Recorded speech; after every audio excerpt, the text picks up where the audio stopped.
والصلاة والسلام على خاتم النبيين اما بعد فاعوذ باللہ من الشیطان الرجیم بسم اللہ الرحمن الرحیم۔ پڑھیے الصلاة والسلام علیک یا رسول اللہ وعلی آلک واصحابک یا حبیب اللہ، الصلاة والسلام علیک یا نبی اللہ وعلی آلک واصحابک یا نور اللہ۔ درود پاک کے بے شمار فضائل و برکات ہیں، لیکن درود پاک کو آرڈنری لے لینا، درود پاک کو آپ یوں سمجھیں کہ ایک گرانٹڈ لے لینا، پڑھ لیا تو ٹھیک ہے، نہیں پڑھا تو کوئی بات نہیں، ایسا نہیں ہے۔ درود پاک ایک بڑا امپورٹنٹ وظیفہ ہے۔ اب میں جو حدیث سنانے جا رہا ہوں اس میں آپ کو تین اہم چیزیں پتہ چلیں گی۔ سرکار دو عالم صلی اللہ تعالی علیہ وسلم کا فرمان عالی شان ہے، جس نے ماہ رمضان کو پایا اور اس کے روزے نہ رکھے وہ بدبخت ہے۔ ٹھیک ہے، رمضان کو ہم نے اگر حاصل کرنا ہے تو پھر اس کی خوب قدر بھی کرنی ہے۔ آقا علیہ الصلوۃ والسلام فرماتے ہیں، جس نے اپنے والدین یا کسی ایک کو پایا اور ان کے ساتھ اچھا سلوک نہ کیا وہ بھی بدبخت ہے۔ یہ بھی سوچنا ہے۔ پھر آقا فرماتے ہیں کہ اور جس کے پاس میرا ذکر ہوا اس نے مجھ پر درود نہ پڑھا وہ بھی بدبخت ہے۔ اب آپ غور کریں، یہ تین چیزیں۔ اب نبی پاک جس کو بدبخت کہہ دیں تو پھر تو گئے نا۔ تو ماں باپ کی قدر، نبی پاک کا ذکر خیر ہو، فوراً درود پاک صلی اللہ تعالی علی محمد صلی اللہ علیہ وسلم۔ اور پھر فرمایا کہ رمضان کے روزے نہ رکھے وہ بدبخت ہے۔ تو اللہ کرے کہ ہم درود پاک کی قدر سمجھنے والے بن جائیں، محبت کے ساتھ بآواز بلند درود پاک پڑھ لیں۔ صلو علی الحبیب صلی اللہ تعالی علی محمد صلی اللہ علیہ وسلم۔ مرحبا صد مرحبا، پھر آمد رمضان ہے، کھل اٹھے مرجھائے دل، تازہ ہوا ایمان ہے۔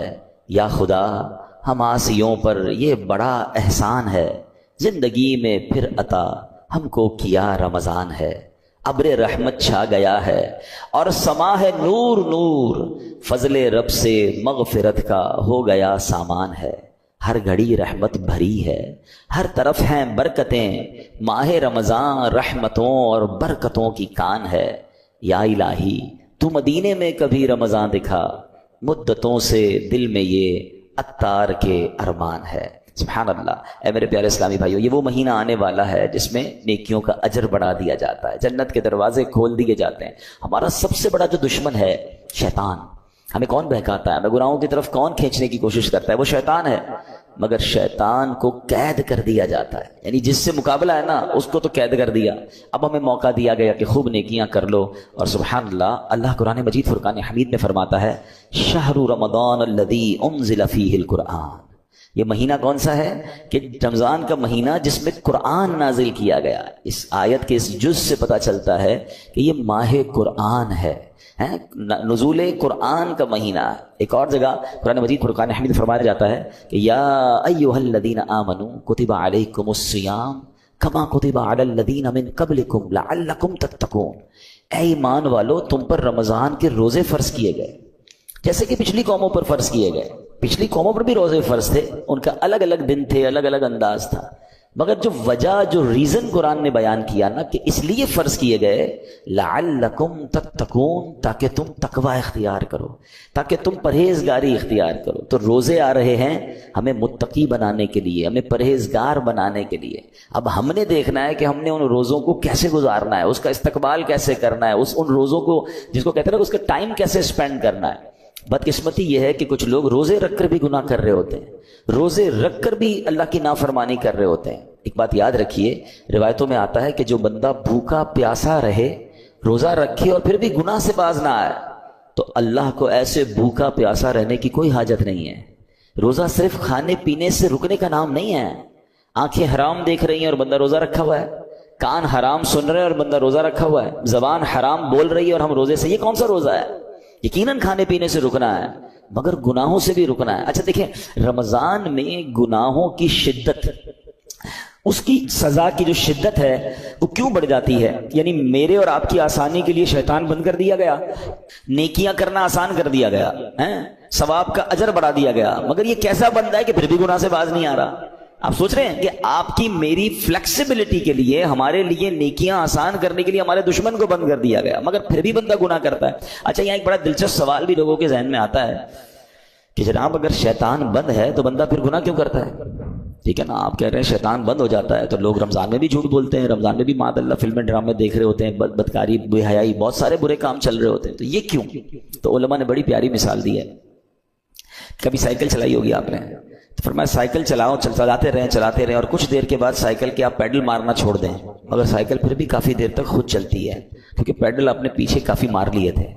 تو بتایا جو 11 مہینے شیطان نے آپ کے پیڈل مارے ہیں نا، ٹھیک ہے، 11 مہینے چلتے رہے شیطان کے ساتھ، اب شیطان تو بند ہو گیا، باقی کام اسی انہوں نے خود ہی کر رہے ہیں، وہ شیطان بند ہے، بندہ خود ہی اس کو جو پیڈل مارے سائیکل چل رہی ہے، بریک تو لگاؤ بھائی، ہاں بریک لگا لو گے تو پھر نہیں چلنی، کیونکہ پیڈل مارنے والا اب کوئی نہیں ہے۔ مگر مسئلہ یہ کہ ہم بریک مارنے کے لیے تیار نہیں ہوتے نا، ہماری جو عادتیں ہیں ہم اس کو کنٹینیو کر لیتے ہیں۔ معاذ اللہ جس کی جھوٹ بولنے کی عادت، بد نگاہی کی عادت، موبائل پر الٹی سیدھی چیزیں دیکھنے کی عادت، لڑائی جھگڑے کی عادت، گالی گلوچ کی عادت، حرام کمانے کی عادت، وہ رمضان میں اس لیے بند نہیں ہوتی کہ اس نے بریک نہیں لگاتا۔ وہ مجھے اور آپ کو ابھی سے بریک لگا لینا ہے، 3-4 دن تو شیطان سے لڑ لو یار، پھر تو ویسے ہی رمضان آ جائے گا، وہ بند ہو جائے گا، ابھی سے پریکٹس کرنی ہوگی۔ ایسا نہیں ہوگا کہ جب اعلان ہوگا کہ مبارک ہو ماہ رمضان کا چاند نظر آ گیا تو ہماری ساری بری عادتوں کے سوئچ آف ہو جائیں گے، جھوٹ کا سوئچ آف، بدنگاہی کا آف، لڑائی جھگڑے کا آف، نہیں، وہ آپ کو آف خود کرنے پڑیں گے، اور ابھی سے کریں، اس کو پلان کریں کہ مجھے رمضان میں کوئی گناہ نہیں کرنا، رمضان نیکیوں کے لیے آ رہا ہے۔ اس مہینے میں ایک بار کیا ہوا کہ پیارے آقا علیہ الصلوۃ والسلام ممبر اقدس پر تشریف لے گئے تو آپ نے آمین ارشاد فرمایا۔ طویل حدیث ہے، میں اس کا ایک جز سنا دیتا ہوں۔ آمین ارشاد فرمایا، صحابہ نے کہا حضور آپ نے آمین فرمایا؟ کہا جبریل امین آئے تھے، انہوں نے دعا کی کہ جو رمضان کو پائے اور اپنی مغفرت نہ کروا سکے وہ ہلاک و برباد ہو جائے۔ نبی یہ پاک فرماتے میں نے اس دعا پر آمین کہا ہے۔ مجھے بتائیں دعا کرنے والا کون؟ فرشتوں کا سردار روح الامین۔ آمین کہنے والا کون؟ نبیوں کے سردار صلی اللہ تعالی علیہ وآلہ وسلم۔ مجھے بتائیں کوئی شک و شبہ باقی بچتا ہے اس دعا کے قبول ہونے میں؟ 100% مقبول ہے نا۔ دعا ہو رہی ہے کس کے لیے؟ جو رمضان کو پا کر اپنی مغفرت نہ کروا سکے۔ تو اب آپ بتائیے کتنا کانشیسلی رمضان گزارنا چاہیے، کتنا فکر کے ساتھ رمضان گزارنا چاہیے کہ یار کچھ بھی ہو جائے میں نے رمضان میں اللہ کو راضی کرنا ہے، میں نے مغفرت لینی ہے، میں نے اس کو ضائع نہیں ہونے دینا ہے۔ تو اس کے لیے پریپریشن کریں نا، اس کے لیے تیاری کریں، اپنے ذہن کو فریش کریں، سوچیں میں نے رمضان کیسے گزارنا ہے، آ جائے گا تو دیکھ لیں گے۔ نہیں، آپ کے گھر پہ کوئی مہمان آنے والا ہو، ایسے کرتے ہیں کہ یار آ جائے گا تو دیکھ لیں گے؟ نہیں یار، وہ اس کو کھلانا کیا ہے، بٹھانا کہاں ہے، انتظام کیا ہوگا۔ پھر جتنا اہم مہمان اتنی زبردست تیاری کرتے ہیں آپ، گھر بھی سجاتے ہیں، بعض اپنے گھر کو صاف کرتے ہیں کہ یار بہت اہم مہمان، ایسا مہمان جس کا برسوں سے انتظار تھا، میرا سب سے بیلوڈ، سب سے پیارا آ رہا ہے، تو آپ اور تیاری کرتے ہیں، اس کے استقبال کی تیاری کرتے ہیں، اس دن اچھے لباس پہنتے ہیں۔ تو کیا ایسا نہیں ہو سکتا کہ ماہ رمضان کی آمد سے پہلے ہم گھر میں صفائی ستھرائی کریں، گھر میں خوشبو لگائیں، اپنے لیے اچھے لباس، صاف ستھرے لباس تیار کریں، مینٹلی پریپیئرڈ کریں اپنے اور اپنے بچوں کو بھی۔ ہمارے بچوں کو بھی بعض اوقات نارمل لے رہے ہوتے ہیں، اچھا رمضان آ گیا ٹھیک ہے، نہیں، اللہ کرے کہ ہمارے گھر میں، ہماری فیملی میں، ہمارے خاندان میں، بلکہ ہمارے ملک میں، ساری دنیا میں ایک شور ہو، ایک خوشی کا سما ہو، مبارک ہو رمضان آنے والا ہے۔ Be prepare your self.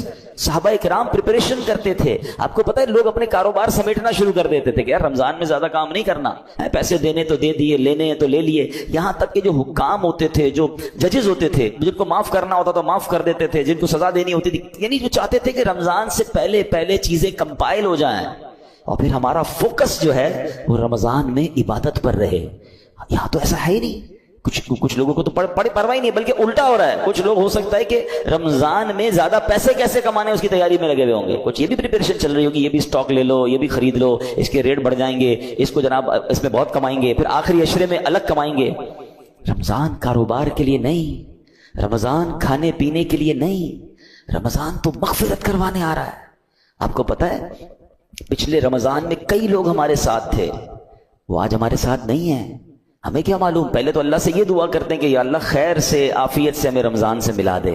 بڑی پیاری دعا ہے نا، اللہم بلغنا رمضان بالصحت وعافیہ، اے اللہ ہمیں رمضان سے صحت اور عافیت کے ساتھ ملا دے۔ پہلی دعا تو ہماری یہ ہے، اور پھر دوسری دعا یہ ہے کہ اللہ یہ رمضان ہمیں ہماری مغفرت کا سامان بن جائے۔ کیا پتہ یہ آخری رمضان ہو ہمارا، تو ہمیں اس کی قدر کرنی ہے، ذہنی طور پہ تیار ہو، بلکہ میں تو مشورہ دیتا ہوں فزیکلی بھی تیار ہونا شروع ہو جائیں، زیادہ محنت کے کام تھوڑا کم کر دیں، تھکاوٹ والے کام کم کر دیں، زیادہ ٹریولنگ کم کر دیں، کیونکہ اگر آپ کی طبیعت خراب ہو گئی ہے، اگر جس کو فکر ہے نا کہ میں نے پورے روزے رکھنے ہیں، پوری تراویحیں پڑھنی ہے، تو وہ اپنے آپ کو ذرا سیکیور کرے گا۔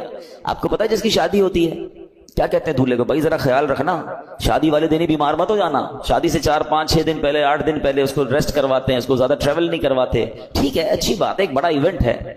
تو جس طرح اپنے گھر کے کسی بڑے ایونٹ کی آپ پریپریشن کرتے ہیں، یو شوڈ تھنک اباؤٹ رمضان، یہ اللہ کی طرف سے تحفہ آ رہا ہے، یہ وہ مہینہ ہے جو میری مغفرت مجھے بخشوانے آ رہا ہے۔ مولا علی شیر خدا کرم اللہ تعالی وجہ الکریم کیا فرماتے ہیں، اس کا مضمون ہے آپ کی کال کا، اس امت کو اگر اللہ کو عذاب دینا ہوتا نا، اللہ کی رضا یہ ہوتی کہ اس امت کو پنشمنٹ ملے، تو اللہ انہیں رمضان اور قرآن عطا نہ فرماتا۔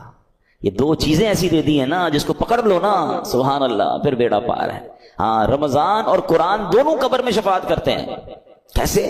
رمضان کہتا ہے یا اللہ میں نے اس بندے کو جو ہے وہ کھانے پینے سے روکا تھا، دن میں کھانے پینے سے روکا تھا۔ قرآن کہے گا مولا رات میں نے سونے سے روکا، یہ قرآن پڑھتا تھا، تراویح سنتا تھا۔ تو جس نے رمضان اور قرآن کو تھام لیا نا، یہ دونوں آپ کا کام کریں گے، یہ شفاعت کریں گے قیامت کے دن۔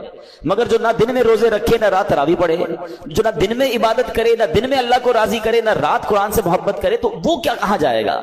Try to understand. ایک حدیث، اتنی حدیثیں میں آج بہت ساری چیزیں لے کر آیا تھا، مگر میں آپ کو کہوں کہ اگر رمضان کی فضیلت پر صرف ایک حدیث جو نبی پاک نے فرمائی نا، 1 لائنر، عقل مندارا اشارہ کافی است، کہتے ہیں نا عقل مندوں کے لیے اشارہ کافی ہوتا ہے۔ آقا کی ایک لائن کی جو حدیث ہے نا، سرکار دو عالم صلی اللہ تعالی علیہ وسلم فرماتے ہیں اگر میری امت کو معلوم ہوتا کہ رمضان کیا ہے، اگر میری امت کو معلوم ہوتا کہ رمضان کیا ہے، تو وہ تمنا کرتے کہ سارا سال ہی رمضان ہو۔ That's it۔ اسی سے بندہ سمجھ جائے کہ it means very big special, not only special، ایسا مہینہ ہے۔ اور نبی پاک سبحان اللہ آپ کا ایٹیٹیوڈ ہی بدل جاتا تھا، آپ کا اسٹائل ہی بدل جاتا تھا۔ آپ تو اللہ کے حبیب ہیں، دن رات اللہ کی عبادت میں تھے، مگر بی بی عائشہ صدیقہ رضی اللہ تعالیٰ عنہ فرماتی ہیں، دیکھیں گھر کی بات تو گھر والے ہی بتا سکتے ہیں نا۔ ہماری امی حضور بتاتی ہیں کہ رمضان آتا میرے آقا کے چہرے کا رنگ بدل جاتا، خوف خدا، گڑ گڑاتے تھے، روتے تھے، دعائیں کرتے، بستر پر کم آتے ہیں، رات رات بھر نوافل اور دعائیں ہو رہی ہیں۔ سبحان اللہ۔ اب مجھے بتائیں کہ اللہ کے حبیب ہیں جن کے صدقے مجھے اور آپ کو رمضان ملا ہے، وہ بستر پر کم جا رہے ہیں، وہ رات بھر عبادت کر رہے ہیں، ان کے چہرے کا رنگ بدل رہا ہے۔ جبریل امین آتے تھے تو پیارے آقا جبریل امین کے ساتھ قرآن کا دور کرتے تھے، اور سبحان اللہ خوب سخاوت کرتے تھے۔ یہ میرے آقا کے چند وہ کام ہیں جو اب ماہ رمضان میں اسپیشل کرتے تھے۔ ہمارے یہاں حال کیا ہے، آقا آرام کم کر دیتے تھے، ہم آرام بڑھا دیتے ہیں۔ ہمارے کئی لوگ رمضان میں سوتے ہی رہتے ہیں۔ بھائی آپ سوتے رہیں گے تو آپ نے پھر کیا روزے کو پایا؟ دیکھیں ایکچولی روزے کے کچھ میسیجز ہیں۔ روزہ ایسے رکھنا ہے، ایک تو جیسے میں نے بتایا کہ صرف کھانے پینے سے نہیں، گناہوں سے بھی بچنا ہے۔ دوسرا آپ کو نکاہت فیل ہو، اس کا ایک مقصود ہے کہ جب عصر کے بعد خاص طور پہ ماشاءاللہ کئی لوگ میں جانتا ہوں، مجھے یہاں بھی نظر آ رہے ہیں، مزدور بھی ہیں ہمارے بھائی، نوکری پیشہ بھائی بھی ہمارے بیان میں آئے ہیں، تو یہ مجھے تو ان پہ یقین کرے رشک آتا ہے۔ اصل روزہ ہی ان کا ہے۔ ایسے بھی ماشاءاللہ ہیں جو صبح 8 9 بجے سے کام پہ جاتے ہیں اور بھی محنت مزدوری بھی کر رہے ہوتے ہیں، اور سبحان اللہ روزہ بھی رکھتے ہیں۔ اللہ ان کے صدقے ہم ناکاروں کا روزہ قبول فرما لے۔ ہم میں کئی وہ ہیں جو ایئر کنڈیشن روم میں بیٹھے رہتے ہیں، کام بھی ہے تو ٹیلی فون پر کام کرنا ہے، نو ڈاؤٹ روزہ ہمارا بھی ہے، لیکن اصل روزہ تو ان کا ہے نا، جو اتنی محنت کر کے بھی روزہ چھوڑتے نہیں ہیں۔ ہاں چھوڑنا نہیں ہے، یہ نہیں کہہ سکتے کہ یار میرا بڑا محنت والا کام ہے، بڑی مزدوری والا کام ہے۔ روزے سے مت کہو میرا کام ہے، کام کو کہو میرا روزہ۔ کام کم کر دیں، تھوڑا کر لیں، مگر روزہ نہیں چھوڑ سکتے۔ تو میں یہ بتانا چاہ رہا تھا کہ آپ نے دیکھا ہے جب آپ کا روزہ ہوتا ہے تو عصر کے وقت بڑی عجیب سی فیلنگ شروع ہو جاتی ہے، کسی چیز کا جی نہیں چاہتا، تھکاوٹ لگ رہی ہوتی ہے، پیاس لگ رہی ہوتی ہے، زیادہ بات کرنے کو جی نہیں چاہتا، غصہ کرنے کو جی نہیں چاہتا، بحث کرنے کو جی نہیں چاہتا۔ کیوں؟ کیونکہ ہماری باڈی میں اب انرجی کم ہو گئی ہے۔ تو اس میں پتہ ہے میسج کیا ہے؟ اے بندے تیری اوقات یہ ہے۔ یہ اصل اوقات جو پتہ چلتی ہے نا، جو کرو فر جاہو جلال کے ساتھ بہت زیادہ دھوم مچا رہے ہوتے ہیں، ان کو افطار سے پہلے اپنی پوزیشن خود چیک کرنی چاہیے کہ ابھی کیا حال ہے۔ اور یہ صرف 12-15 گھنٹوں کی مار ہے۔ اللہ پاک چاہے تو تمہیں ساری زندگی ایسے رکھ سکتا ہے نا، افطار کے بعد سیٹ ہو جاتے ہو، لیکن یہ افطار سے پہلے کی کیفیت عاجزی کی کیفیت ہے۔ بندہ سمجھے کہ یہ میری اوقات ہے۔ دیکھیں اللہ کرے میسج لینے والے بنے ہم، ورنہ نہیں لینے والے تو کچھ نہیں لیتے ہیں۔ اسی طرح جب میں اور آپ بیمار ہوتے ہیں، ہلکا سا بخار ہو جائے، پیٹ خراب ہو جائے، وہ کہتے ہیں نا پنجابی میں لگ پتا جاتا ہے ساڑی اوقات کی ہے، نہ بستر سے کھڑے ہونے کی ہمت، نہ بات کرنے کی ہمت، سردی لگ رہی ہے تو گھر والے کمبل اڑا رہے ہیں۔ کیسا بندہ جس کے جناب جاہو جلال، جس کے روب و دبدبہ ہے، بالکل ایسا ہو جاتا ہے کسی کام کا ہی نہیں ہوتا ہے۔ لیکن بات یہ کہ اس سے بندہ میسج تو لے کہ یہ میری اوقات یار، ایک بخار، ایک پیٹ کا درد، ایک جناب گڑبڑ ہوئی طبیعت میں، بالکل میں تو 1 2 3 ہو گیا، تو میسج لو اس سے کہ یہ میری اوقات ہے، میں کس بات کا جناب اتراتا ہوں، کس بات کا کرتا ہوں، میرا رب چاہے تو ساری میری انرجی مجھ سے واپس لے سکتا ہے۔ پھر روزے میں افطار سے پہلے ایک اور میسج لینا ہے، وہ میسج یہ ہے کہ ہمیں یہ پتا چلتا ہے کہ بھوک کیسا بندے کو توڑ دیتی ہے۔